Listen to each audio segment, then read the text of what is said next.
how to, I guess, cheat smoothing, where in Maya if you'd hit 3 and it sort of procedurally rounds out your stuff. How to cheat that for low poly models, mostly using beveling. So first, I guess I'll just start with, if you wanted to smooth this and have it still be a square but without the incredibly hard edges, normally what you would do, and there's actually kind of 2 ways to do this, so I'll just show you how I do it half the time when I'm being lazy. But normally what you do is go into Mesh Tools, Insert Edge Loop Tool. And I'm lazy, so I'm turning on Symmetry because I can. Come on. And now you're going to break for me. Okay. I'm not doing this with Symmetry because it's being a butt. You would go in and add the edge loops like that. You can see it's getting harder. So you just add 3 edge loops on every edge, and that's sort of how it defines smooth. You need at least 3. That's like the general rule. So now I have this super lovely rounded square, and you can see that the edge is much softer. The other way to do that, which is like kind of cheating for being lazy, is to just select. Wow, you really can't see that super well. But select the ring of faces and just extrude them and scale them in ever so slightly. And this is what I'm doing if I'm too lazy to add a bajillion edge loops in. And I'm just hitting G to repeat the extrude command, because I am lazy and do not like clicking on things. And you can see this one is now smoothed and lovely, just like the other one, with those edges a tiny bit harder. If you want to cheat this with beveling, what you do is just go in this case I want to bevel all the edges.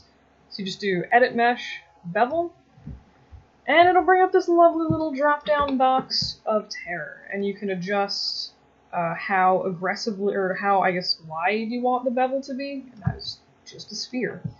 So in this case I'm going to try to like sort of match the other ones, so maybe we'll do 0.1, I guess. And then you can define how many segments you want. You can just do 3, or if you want something smoother, you could do more.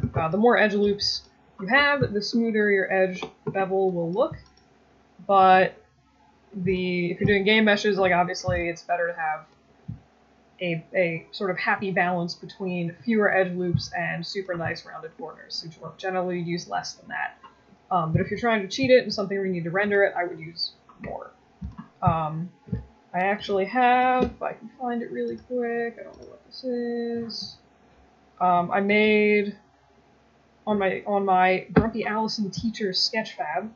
I actually have a demonstration of this with some more complex models, just for grinsies.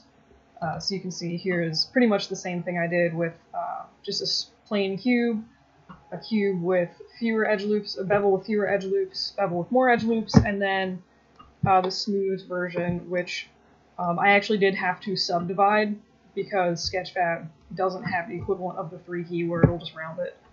So this is just subdivided to all hell, but it was made in the exact same way that these were made. I added the 3 edge loops, and then I just went to Mesh, Smooth, Smooth, Smooth, Smooth, Smooth, and you can see that it's, you know, kind of the same dealio. And yeah, it didn't crash my computer. That's exciting. But yeah, so then I did, you know, ones up above. You can see where I have no beveling on the edges, a little beveling, more beveling, and then the smoothed and subdivided model again. And you can see, if you turn off the wireframe, how they all behave a little differently. The subdivided one is a little bit rounder on the edges, but not all that much. So anyway, that's my spiel on cheating edge loop stuff with beveling. Yay.